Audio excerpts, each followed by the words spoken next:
Burning topic జరుగుతోంది గ్లోబలీకరణ శకం. ఆలోచనలు విస్తృతమవుతున్నాయి. ప్రపంచం మరీ చిన్నదవుతోంది, గుప్పిట్లో ఇమిడిపోతోంది. కానీ ఆ బ్రాడ్ మైండెడ్నెస్ కొన్ని విషయాల్లో మాత్రం అస్సలు కనిపించడం లేదు. దేశవ్యాప్తంగా భాష పేరుతో జరుగుతున్న విచిత్రమైన పోకడల్ని చూద్దాం ఇవాల్టి బర్నింగ్ టాపిక్లో.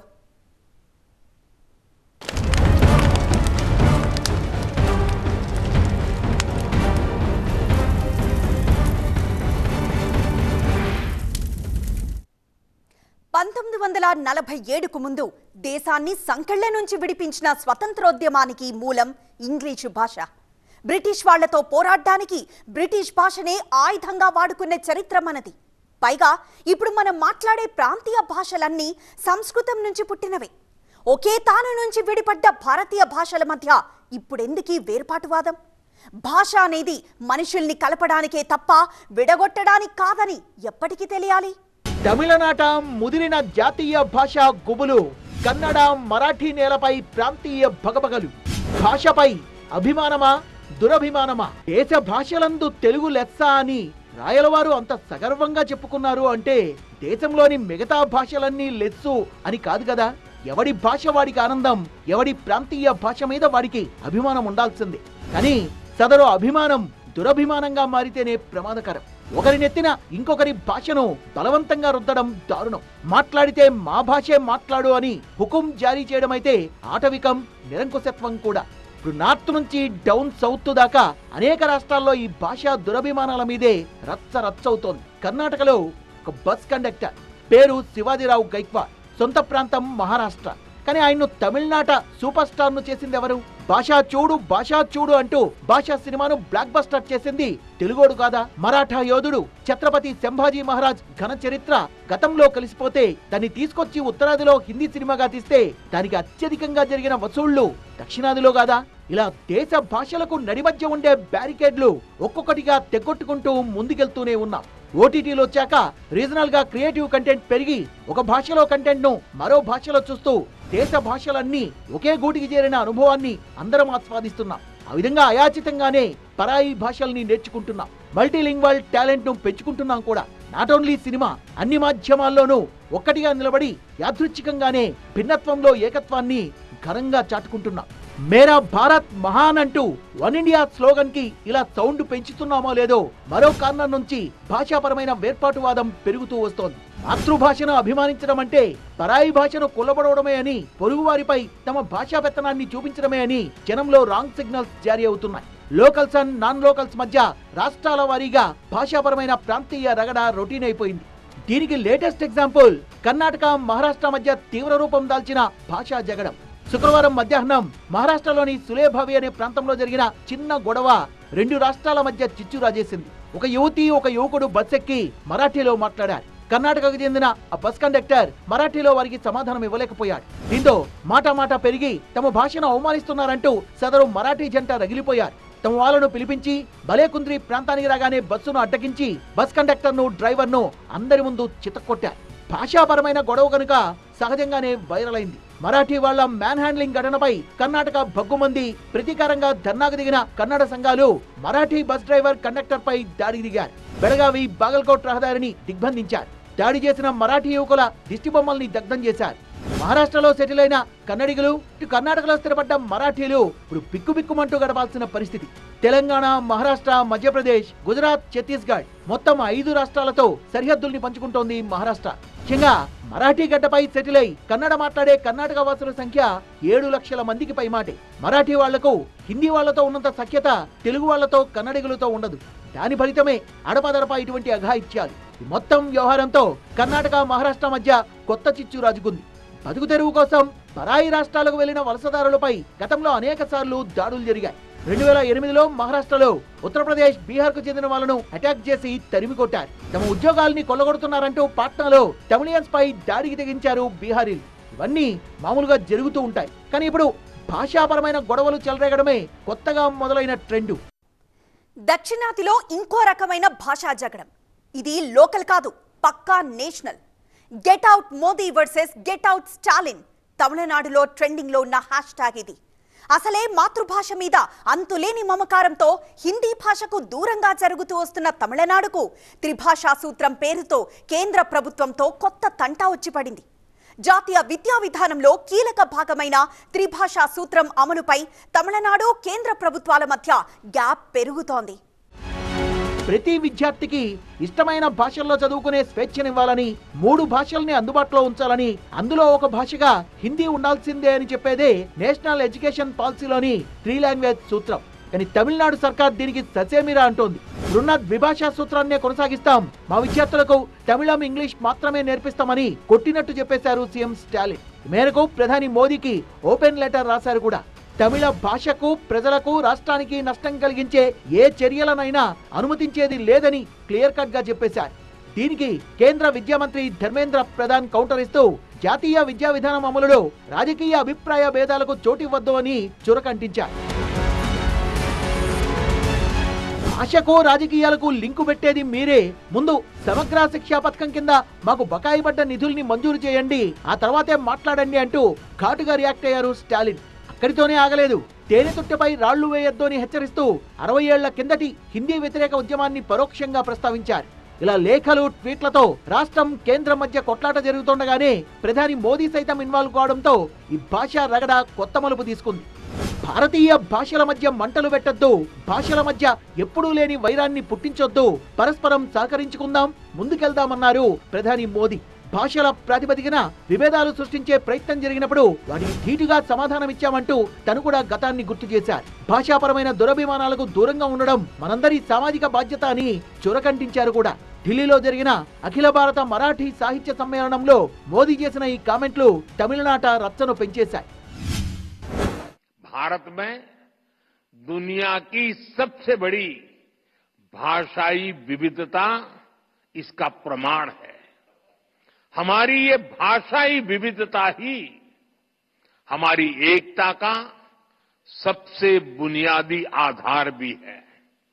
कई बार जब भाषा के नाम पर भेद डालने की कोशिश की जाते हैं तो हमारी भाषाओं की साझी विरासत ही उसका सही जवाब देती है.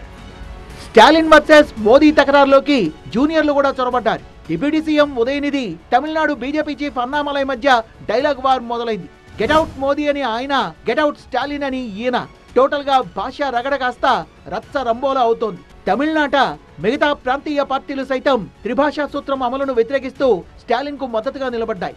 బీజేపీ మాత్రం గెట్అవుట్ స్టాలిన్ అనే హ్యాష్ ట్యాగ్ తో ఆన్లైన్ లో అదరగొడుతోంది. తమిళనాట యాంటీ హిందీ ఉద్యమం కొత్త కాకపోయినా రాజకీయ రంగు పులుముకొని అది నెక్స్ట్ లెవెల్ కి చేరింది. ఎక్కడికొచ్చి ఆగుతుంది అనేదే తెలియడం లేదు. ఫిబ్రవరి 21 శుక్రవారం ప్రపంచ మాతృభాషా దినోత్సవం. ఈ విషయం మనలో ఎంతమందికి తెలుసు? ఎంతమంది సెలబ్రేట్ చేసుకున్నారో తెలీదు. కానీ తమిళనాట మాత్రం ఒక పండుగలా జరిగింది. మాతృభాషను కన్న తల్లి కంటే ఎక్కువగా ఫీల్ అయ్యే అరవనాట హిందీ చొరబాటును ఏమాత్రం సహించరు. అందుకే ఏకంగా మోదీతోనే ఢీ కొడుతున్నారు. ఇటువంటి భాషాపరమైన ఎమోషన్స్ ని దేశం గతంలో చాలానే చూసింది. భిన్నత్వంలో ఏకత్వం, ఏకత్వంలో భిన్నత్వం. మిగతా దేశాలతో పోలిస్తే భాషాపరమైన వైరుధ్యం మన దేశంలో అంతులేనంత. ప్రాంతాల పరంగా నీళ్ల రుచి మారినట్టే కొన్ని కిలోమీటర్లు దాటితేనే ఆటోమేటిక్ గా సంస్కృతి మారుతుంది, దాంతో పాటే భాష మారుతుంది. 2011 సెన్సస్ ప్రకారం దేశంలో 121 మాతృభాషలుంటే అందులో 10 లక్షల మందికి పైగా మాట్లాడే భాషలు 30కి పైమాటే. కేవలం హిందీ మాట్లాడే వారి జనాభా 43.6%, అంటే దాదాపుగా 53 కోట్లు. మరో 14 కోట్ల మంది హిందీని సెకండ్ లాంగ్వేజ్ గా తీసుకుని నేర్చుకోవడానికి ఉత్సాహం చూపారు. సో దేశవ్యాప్తంగా 55% మందికి హిందీ భాషతో పరిచయం ఉంది అన్నది ఒక లెక్క. దానికి 1971లో 37% మంది మాత్రమే ఉన్న హిందీ జనాభా క్రమంగా పెరుగుతూ వచ్చి 55%కి చేరింది. కానీ ఇది చాలదన్నట్టుగా హిందీకి ప్రమోషన్ల మీద ప్రమోషన్లు ఇస్తూ దక్షిణాది మీద ప్రయోగాలు చేస్తున్నాయి ఉత్తరాది ప్రభుత్వాలు. కేంద్ర ప్రభుత్వం త్రిభాషా సూత్రాన్ని ప్రవేశపెట్టి మాతృభాష, ఇంగ్లీషు, హిందీ ఈ 3 నేర్చుకోవాలని చెప్పడం జరుగుతూ ఉంది.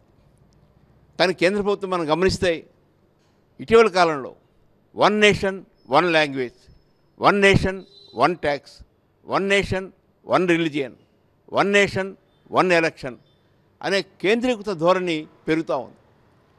భారతదేశం విభిన్న కులాల, మతాల, భాషల, సంస్కృతుల, సాంప్రదాయాల భిన్నత్వంలో ఉన్న ఏకత్వం గల దేశం. ఈ భిన్నత్వాన్ని పోగొడితే ఈ దేశం భవిష్యత్తులో కనుమరుగయ్యే పరిస్థితుంది, విభజనకు గురయ్యే పరిస్థితుంది. మన భావాల్ని ఇంగ్లీష్లో కాదు హిందీలో పంచుకుందాం. హిందీ మనకు జీవనాడి.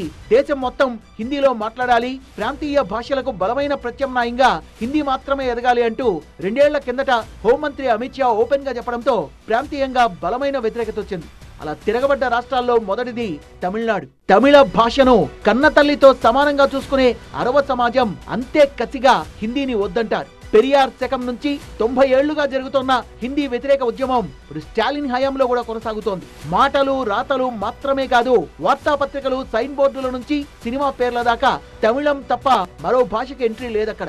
తమపై హిందీని బలవంతంగా రుద్దితే ఊరుకునేది లేదంటూ ఇళ్ల ముందు ముగ్గులేసి తీవ్ర నిరసన తెలిపారు తమిళ జనం. బెంగళూరులో కూడా ఇదే ఉద్యమం లాంటిది ఒకటి వచ్చింది. 4 సంవత్సరాల నాడు కూడా మన సిద్ధరామయ్య గారు ఉన్నప్పుడు కూడా ఇదే ఇష్యూ మళ్ళీ వచ్చినప్పుడు హిందీకి వ్యతిరేకంగా ఓన్లీ కన్నడ మాత్రమే ఉండాలనేది అప్పట్లో కర్ణాటకలో కూడా వచ్చింది. అంటే ఒక రకంగా ఒకే భాషని మిగతా రాష్ట్రాల మీద రుద్దటం అనేది కాస్త లోకల్గా ఉన్న సెంటిమెంట్స్ని రెచ్చగొడుతున్నట్టుగానే అవుతుంది. ఎందుకంటే అటు కర్ణాటక కానివ్వండి, తమిళనాడు కానివ్వండి, హిందీ నేర్చుకోం అనే మాట ఎవరు అనట్లేదు. నిర్బంధ హిందీ మాత్రమే వద్దు అనేది ఇటు తమిళనాడు కానీ అటు కర్ణాటక నుంచి లేకపోతే మిగతా రాష్ట్రాలు, ఈ మధ్యకాలంలో బెంగాల్, వీళ్ళందరి నుంచి వస్తుంది ఏంటంటే నిర్బంధ హిందీ అనేది వద్దు. అసలు మన దేశానికి జాతీయ భాష అవసరమా అని ప్రశ్నించేదాకా వెళ్ళింది వ్యవహారం. హిందీని చాప కింద నీరులా వ్యాపింపజేసి ప్రాంతీయ భాషల ఉనికిని దెబ్బతీసే కుట్ర జరుగుతోందన్న వాదన కూడా మొదలైంది. జాతీయ విద్యా విధానంలో భాగంగా ప్రవేశపెట్టిన ఈ త్రిభాషా సూత్రం నేపథ్యంలో దక్షిణాదిపై ఉత్తరాది కొత్త రకం యుద్ధం చేస్తున్నట్టుంది. స్వాతంత్రం రాకముందు నుంచే భాషా ప్రయుక్త రాష్ట్రాల ఏర్పాటుపై డిమాండ్లున్నా దానికి బీజం పడింది మాత్రం అమరజీవి పొట్టి శ్రీరాములుతోని. 1956లో తొలి భాషా ప్రయుక్త రాష్ట్రంగా ఆంధ్రప్రదేశ్ అవతరించింది. అదే సందర్భంలో కర్ణాటక, కేరళ, మధ్యప్రదేశ్, రాజస్థాన్ ఏర్పడ్డాయి. 1960లో మహారాష్ట్ర నుంచి గుజరాత్, 1966లో హర్యానా నుంచి పంజాబ్ విడివడి ప్రత్యేక రాష్ట్రాలుగా ఏర్పడ్డాయి. మా భాష, మా రాష్ట్రం అంటూ పోరాడి పరాయి భాషల సంఖ్యలను తెంచుకున్న చరిత్రలు అవన్నీ. ఇన్నేళ్లకు మళ్లీ భాషల మధ్య పోరాటం మొదలైందా? హిందీ వద్దే వద్దని తమిళనాడు మొరాయించడం, మా రాష్ట్రంలో మీ భాష ఏంటి అని మహారాష్ట్ర లోకల్స్ మొండికేయడం, ఇవన్నీ దేనికి సంకేతం? తమిళనాడులో ఉన్నటువంటి తమిళ నాయకులు ఆ విధంగా హిందీ వ్యతిరేకతని తేవడం అనేది చాలా సహజమైన విషయం. ఎందుకంటే వాళ్ళ ఆలోచన యొక్క మూలాలు చాలా ప్రత్యేకమైనటువంటివి. అవి దురభిమానానికి సంబంధించినటువంటి లేదా వేరాభిమానానికి సంబంధించినటువంటి అంశాలు. మనకి భాషాభిమానమే కానీ మనది వేరాభిమానం కాదు. అందుకని మనకి ఇక్కడ హిందీ పట్ల వ్యతిరేకత లేదు. అసలు హిందీని జాతీయోద్యమంలో ఒక భాగంగా మనం నేర్చుకున్న వాళ్ళం. దేశంలో పరమత సహనంలానే పరభాష సహనం కూడా ఉండాల్సింది. సొంత భాషతో పాటు పరాయి భాషల్ని కూడా గౌరవించాల్సింది. ఆ మాటకొస్తే ఒకప్పుడు స్వాతంత్రోద్యమంలో దేశం మొత్తాన్ని ఒక్కతాటి మీదకు తెచ్చింది ఇంగ్లీష్ భాషగా. పైగా ఇప్పుడు మనకుండే భాషలన్నీ ఒక్కతాను ముక్కలే, సంస్కృతం నుంచి పుట్టుకొచ్చినవే. ఇప్పుడు వచ్చే కొత్త జనరేషన్ లో ఆ తరహా ఆలోచన పెరుగుతోంది. దేశవ్యాప్తంగా 17 సంస్కృత విశ్వవిద్యాలయాలుంటే దాంతో పాటే సాంస్క్రిట్ నేర్చుకునే విద్యార్థుల సంఖ్య పెరుగుతోంది. ముఖ్యంగా హైదరాబాద్ లాంటి సిటీల్లో సంకుచిత భావాల్ని పక్కన పెట్టి భాష విషయంలో బ్రాడ్ మైండ్ తో ముందుకెళ్తున్నారు. ఫ్రెంచ్, కొరియన్ లాంటి పరాయి భాషల్ని కూడా నేర్చుకుంటూ రేపటి భవిష్యత్తుల్ని వెలిగించుకుంటున్నారు. సో భాష కాదు, భావమే ముఖ్యం కనుక ఈ భాషాపరమైన వైరుధ్యాల్ని పక్కకు పెట్టి ఆలోచిస్తేనే బెటర్ అంటున్నారు.